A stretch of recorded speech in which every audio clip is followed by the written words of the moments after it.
Hello all, ഏവർക്കും പുതിയൊരു വീഡിയോയിലേക്ക് സ്വാഗതം. അപ്പോൾ നമ്മൾ ഇന്ന് നോക്കാൻ പോകുന്നത് റൊമാൻറ്റിക് റിവൈവൽ എന്ന ഹിസ്റ്ററി ഓഫ് ബ്രിട്ടനിലെ മൂന്നാമത്തെ യൂണിറ്റായ റൊമാൻറ്റിക് റിവൈവൽ എന്ന പാഠത്തെ പറ്റിയാണ്. അതായത് റൊമാൻറ്റിക് പുനരുജ്ജീകരണം. നമുക്കറിയാം, 18-ാം നൂറ്റാണ്ടിനെ യുക്തിവാദത്തിൻ്റെ യുഗം, അതായത് ഏജ് ഓഫ് റേഷണലിസം എന്ന് വിളിക്കുമ്പോൾ 19-ാം നൂറ്റാണ്ടിൻ്റെ ആദ്യ പകുതിയെ കാൽപ്പനികതയുടെ യുഗം, അതായത് ഏജ് ഓഫ് റൊമാൻറ്റിസിസം എന്ന് വിളിക്കാറുണ്ട്. രണ്ടും ശക്തമായ സ്വാധീനങ്ങൾ ചെലുത്തിയിരുന്നുവെങ്കിലും സാഹിത്യത്തിലും ഫൈൻ ആർട്സിലും കാൽപ്പനികതയാണ്, അതായത് ഏജ് ഓഫ് റൊമാൻറ്റിസിസമാണ് ഏറ്റവും പ്രബലമായത്.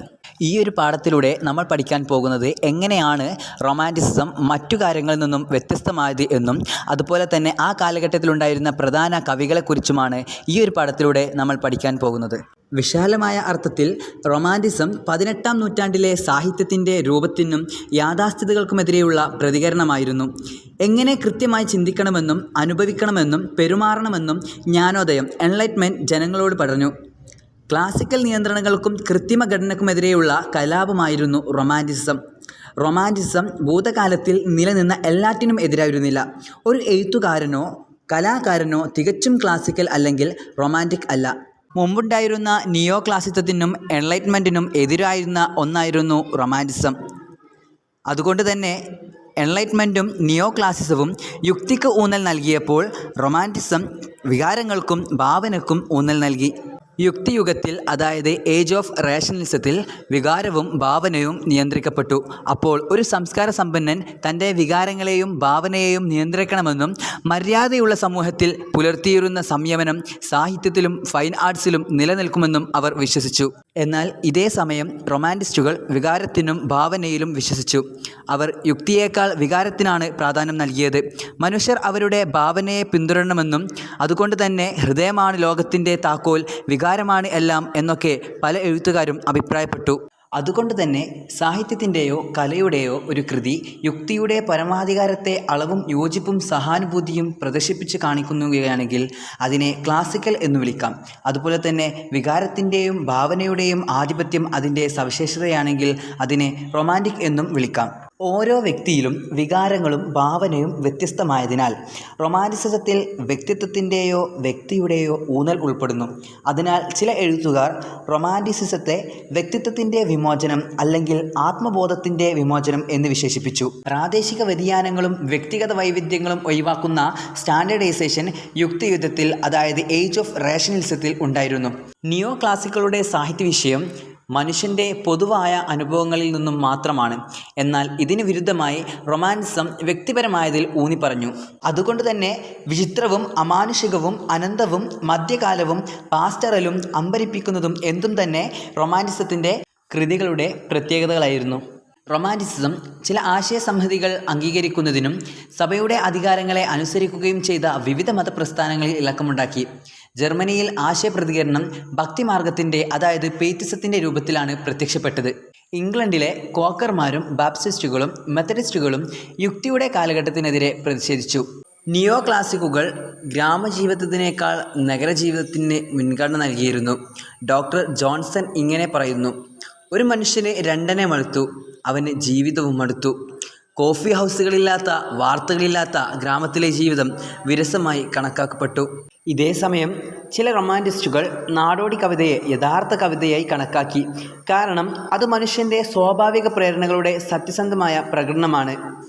ഐതിഹ്യങ്ങളെയും കെട്ടുകഥകളെയും അവർ വളരെയേറെ ബഹുമാനിച്ചിരുന്നു. നാടൻ പാട്ടിൻ്റെ രീതിയിൽ എഴുതാൻ നിരവധി കവികൾക്ക് പ്രചോദനം ലഭിച്ചു. നാടൻ കവിതകൾ, നാടൻ കഥകൾ, യക്ഷിക്കഥകൾ എന്നിവയുടെ സമാഹാരങ്ങൾ പ്രസിദ്ധീകരിച്ചു. 18-ാം നൂറ്റാണ്ടിനെ യുക്തിവാദികൾ പ്രാകൃതത്തിൻ്റെയും അന്ധവിശ്വാസത്തിൻ്റെയും കാലഘട്ടമായി കണക്കാക്കി. ആ ഒരു സന്ദർഭത്തെ അവർ ഇരുണ്ട യുഗം എന്നും വിളിച്ചു.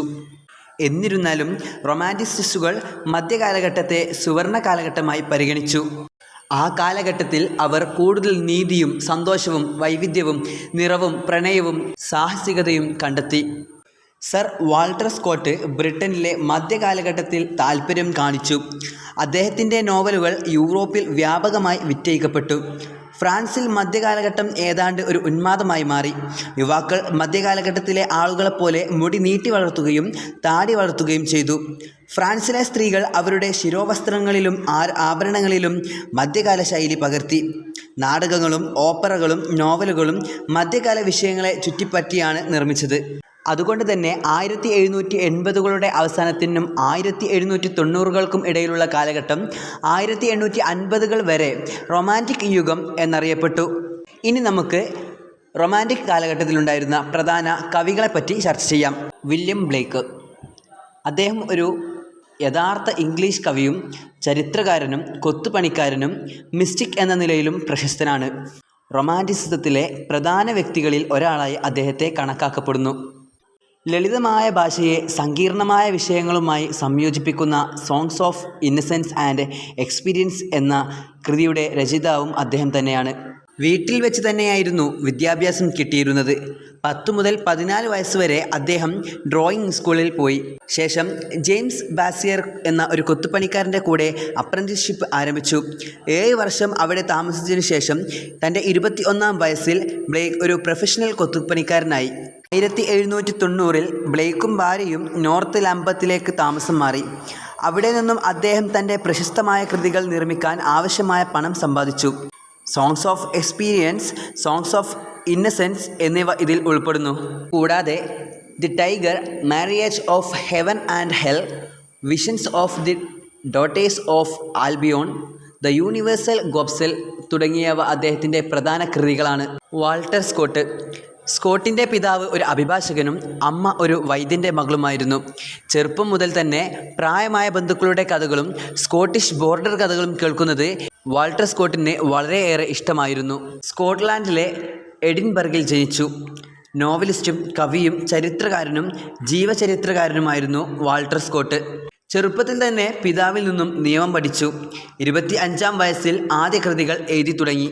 The chase, William and Helen, the lady of the lake, the Lord of the IELTS എന്നിവ പ്രധാന കൃതികൾ. ജെയിൻ ഓസ്റ്റൻ. ഇംഗ്ലണ്ടിലെ പ്രമുഖ നോവലിസ്റ്റുകളിൽ ഒരാളായ ജെയിൻ ഓസ്റ്റൻ തൻ്റെ ജീവിതകാലത്ത് ഒരു എഴുത്തുകാരിയായി പരസ്യമായി അംഗീകരിക്കപ്പെട്ടിരുന്നില്ല. 1775 ഡിസംബർ 16-ന് ഹാംഷെയറിലെ സ്റ്റീവൻടൺ പുരോഹിതനായ ജോർജിൻ്റെയും അദ്ദേഹത്തിൻ്റെ ഭാര്യ കസാന്ദ്ര ഓസ്റ്റൻ്റെയും 7ാമത്തെ കുട്ടിയായി ഓസ്റ്റൻ ജനിച്ചു.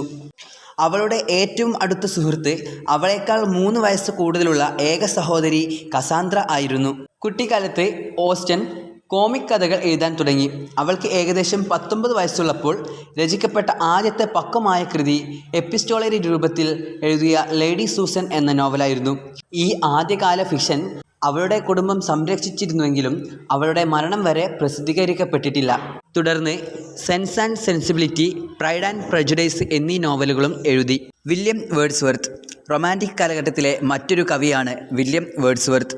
ഇദ്ദേഹത്തിൻ്റെ വിവിധ കൃതികളിൽ നിന്നും അദ്ദേഹം പ്രകൃതിയിൽ കണ്ടെത്തിയ സമാധാനത്തെയും ശാന്തിയെയും ആരാധിച്ചിരുന്നു എന്ന് കൃത്യമായി അനുമാനിക്കാം. മാത്രമല്ല, പ്രകൃതിയെ നിരീക്ഷിക്കുന്നതിൽ താൻ ആഗ്രഹിച്ച സമാധാനത്തിനായി താൻ എത്രമാത്രം കൊതിച്ചിരുന്നുവെന്ന് വേർഡ്സ്വർത്ത് തൻ്റെ ചില കവിതകളിൽ സൂചിപ്പിക്കുന്നു. അതുകൊണ്ട് തന്നെ വില്യം വേർഡ്സ്വർത്ത് ഒരു പ്രകൃതി ആരാധകനായി അറിയപ്പെടുന്നു. പ്രകൃതി ഒരു ജീവനുള്ള ആത്മാവാണെന്നും പർവ്വതങ്ങൾ, കാടുകൾ, നദികൾ, ആകാശം, മനുഷ്യർ, മൃഗങ്ങൾ എന്നിങ്ങനെ പ്രപഞ്ചത്തിലെ ഓരോ അണുവിലും ദൈവം ഉണ്ടെന്നും വേർഡ്സ്വർത്ത് വിശ്വസിച്ചിരുന്നു. ഗ്രീക്ക് തത്വചിന്തകരായ സോക്രട്ടീസ്, അരിസ്റ്റോട്ടിൽ എന്നിവരെ അനുസ്മരിച്ചുകൊണ്ട് വേർഡ്സ്വർത്തും പ്രകൃതിയാണ് മനുഷ്യരാശിയുടെ ഏറ്റവും വലിയ അധ്യാപകനെന്ന് വിശ്വസിക്കുകയും തൻ്റെ കൃതിയായ ടേബിൾ ടേൺഡ് എന്ന കൃതിയിൽ ഈ കാഴ്ചപ്പാട് നന്നായി അവതരിപ്പിക്കുകയും ചെയ്തു. റൊമാൻറ്റിക് കവിതയ്ക്ക് വില്യം വേർഡ്സ്വർത്ത് നൽകിയ ഏറ്റവും വലിയ സംഭാവന പ്രകൃതിയെ കാണുന്നതിനും നിരീക്ഷിക്കുന്നതിനും മനസ്സിലാക്കുന്നതിനുമുള്ള ആശയങ്ങളാണ്. അതുകൊണ്ട് തന്നെ അദ്ദേഹത്തെ പ്രകൃതിയുടെ കവി എന്നും വിളിക്കുന്നു. യുണൈറ്റഡ് കിങ്ഡത്തിൽ മാത്രമല്ല, യൂറോപ്പിലും അമേരിക്കയിലുമുള്ള പിൻകാല തലമുറയിലെ റൊമാൻറ്റിക് കവികളുടെ കൃതികളിൽ ഈ ചിന്താരീതി ശക്തമായി സ്ഥാനം നേടി. അതുകൊണ്ട് തന്നെ റൊമാൻറ്റിസിസത്തിൻ്റെ പിതാവായിട്ടും ഇദ്ദേഹത്തെ കണക്കാക്കപ്പെടുന്നു. റൊമാൻറ്റിക് കാലഘട്ടത്തിൻ്റെ മാത്രമല്ല എക്കാലത്തെയും മികച്ച കവിതാ സമാഹാരങ്ങളിലൊന്നായ ലിറിക്കൽ ബല്ലാഡ് 1798 പ്രസിദ്ധീകരിച്ചു. രണ്ടാം പതിപ്പിൽ ലിറിക്കൽ ബല്ലാഡുകളുടെ ആമുഖം എഴുതി. വാസ്തവത്തിൽ വില്യം വേർഡ്സ്വർത്തിൻ്റെയും സാമുവൽ ടൈലർ കോളറിഡ്ജിൻ്റെയും കൃതികളുടെ സമാഹാരമാണ് ലിറിക്കൽ ബല്ലാഡ്. എന്നിരുന്നാലും വേർഡ്സ്വർത്തിന് ലഭിച്ച പ്രശസ്തി വളരെ വലുതായിരുന്നു. അത് ഇന്നും സമാനതകളില്ലാതെ തുടരുന്നു. റൊമാൻറ്റിക് കവിതകൾ എഴുതാൻ ലിറിക്കൽ ബല്ലാഡ് ഒരു തലമുറയിലെ കവികളെ പ്രചോദിപ്പിച്ചു. തൽഫലമായി വേർഡ്സ്വർത്തിൻ്റെ കവിതകളിൽ വ്യാപകമായി കാണപ്പെടുന്ന പ്രകൃതി, വികാരങ്ങൾ, മനുഷ്യബന്ധങ്ങൾ, ആത്മീയത എന്നിവയുടെ മഹത്വവൽക്കരണം റൊമാൻറ്റിക് കാലഘട്ടത്തിലെ മറ്റു കവികളുടെ കൃതികളിൽ കൂടുതലായി കാണപ്പെട്ടു. ജോൺ കീറ്റ്സ് ഈ കാലഘട്ടത്തിലെ മറ്റൊരു കവിയാണ് ജോൺ കീറ്റ്സ്. അദ്ദേഹം 1795 ഒക്ടോബർ 31 ലണ്ടനിൽ ജനിച്ചു. മറ്റു എല്ലാ കവികളിൽ നിന്നും വ്യത്യസ്തനായി കീറ്റ്സ് ഒരു ഭക്തനെപ്പോലെ സൗന്ദര്യത്തെ ആരാധിച്ചു. ഫ്രഞ്ച് വിപ്ലവത്തിൻ്റെ ശക്തമായ മുദ്രാവാക്യങ്ങളും നെപ്പോളിയൻ പ്രചാരണത്തിൻ്റെ കാതടിപ്പിക്കുന്ന നിലവിളികളും അദ്ദേഹത്തിൻ്റെ തലയിൽ മുഴങ്ങി.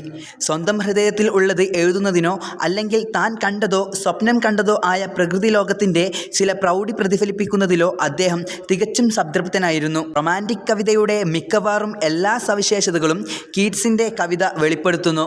ശുദ്ധനായ ഒരു റൊമാൻറ്റിക് കവി എന്ന് വിളിക്കപ്പെടുന്ന കീറ്റ്സ് റൊമാൻറ്റിസത്തിൻ്റെ രണ്ടാം തലമുറയുടെ ഭാഗമായിരുന്നു. കീറ്റ്സിനെ ഒരു റൊമാൻറ്റിക് കവിയായി കണക്കാക്കുന്നതിന് കാരണം അദ്ദേഹത്തിൻ്റെ ഭാഷയുടെ സമ്പന്നമായ സൗന്ദര്യശാസ്ത്രവും പ്രകൃതിയോടുള്ള സ്നേഹവുമാണ്. ആദ്യ തലമുറയിൽപ്പെട്ട വേർഡ്സ്വർത്ത്, കോളറിഡ്ജ് എന്നിവരെ പിന്തുടർന്ന് രണ്ടാം തലമുറയിലെ റൊമാൻറ്റിക് കവികളിൽ ഏറ്റവും പ്രമുഖനായ ജോൺ കീറ്റ്സും ഷെല്ലിയും ബൈറണും കണക്കാക്കപ്പെടുന്നു.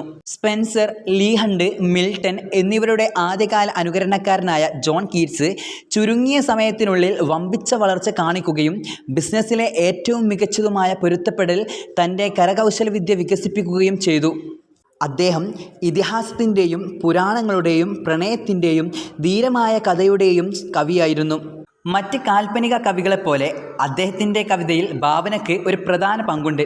ഒരിക്കൽ അദ്ദേഹം ഷെല്ലിക്ക് ഇങ്ങനെ എഴുതി: എൻ്റെ ഭാവന ഒരു ആശ്രമമാണ്, എന്നാൽ ഞാൻ അതിൻ്റെ സന്യാസിയും. എന്നിരുന്നാലും കീറ്റ്സിൻ്റെ ഭാവനയെ അദ്ദേഹം നെഗറ്റീവ് കാപ്പബിലിറ്റി എന്ന് വിളിച്ചു. കീറ്റ്സ് ഒരിക്കൽ പറഞ്ഞു: സൗന്ദര്യമുള്ള വസ്തു എന്നേക്കുമായുള്ള സന്തോഷമാണ്. പ്രകൃതിയോടും സൗന്ദര്യത്തോടുമുള്ള അദ്ദേഹത്തിൻ്റെ അർപ്പണബോധം അദ്ദേഹത്തിൻ്റെ വിവിധ സൃഷ്ടികളിൽ കാണാം.